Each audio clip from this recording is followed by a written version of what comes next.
Welcome back. This is rocking with your knees off.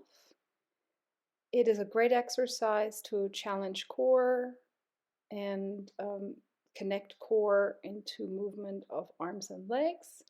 And challenging core always means, can I stabilize my spine? Can I stabilize what my ribs are doing while my limbs are moving?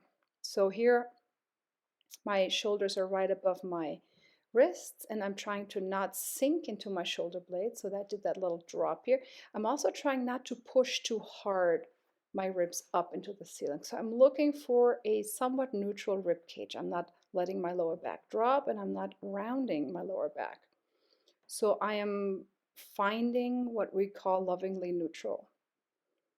So my sits bones are reaching back, and here I am lifting my knees about 1.5 inches off the floor.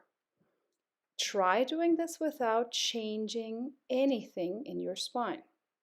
You don't want to arch, you don't want to round your back as you're lifting your knees up.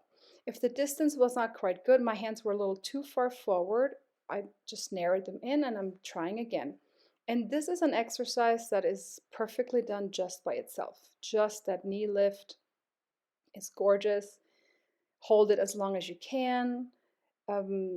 Now here I'm adding a little hip movement. So my one knee drops, the other knee drops. My shoulders are very stable. My ribs in the thoracic spine are moving. My sacrum, my lower back is really not rotating. We don't want that.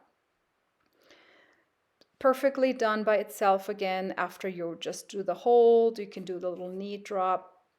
However, if you want to challenge even more, you can do the following. So here my arms are reaching quite a bit forward now. I'm coming into the pounce position. So it's like you're a wild animal and you were ready to jump forward with your feet between your hands. But we're not jumping, we're just going into a somewhat of a plank. So I am hinging in my hip and my knees, and I am maintaining my spine and my pelvic orientation. So my sits bones are still reaching up and back, and I am trying to gather the front ribs as much as I can so I'm not sagging in the lumbar or middle back. I'm maintaining that position and challenging that. The more you move and the less you move your spine, the harder this thing gets.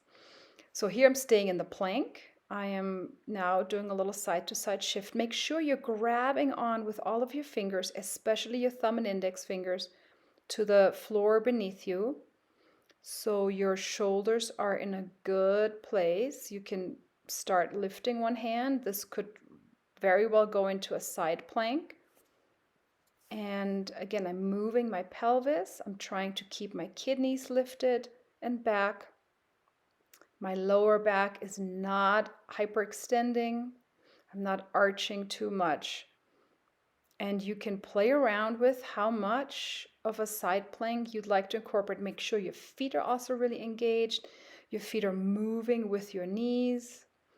And here is the moment of rest. Enjoy just letting it flush. Keep sending the sits bones up and back. Keep lifting the diaphragm area and the kidneys. And here I'm also adding a little shoulder thing. I'm actually trying to not drop my forehead to the floor. I'm lifting my kidneys, and then I'm just trying to pick up the palms. Don't lift them up. It's not necessary, but notice what happens in your back muscles and in your back posterior shoulder muscles. It's really nice. It's very hard to do. Make sure you keep your ribs and your diaphragm lifted and enjoy. Thanks for watching.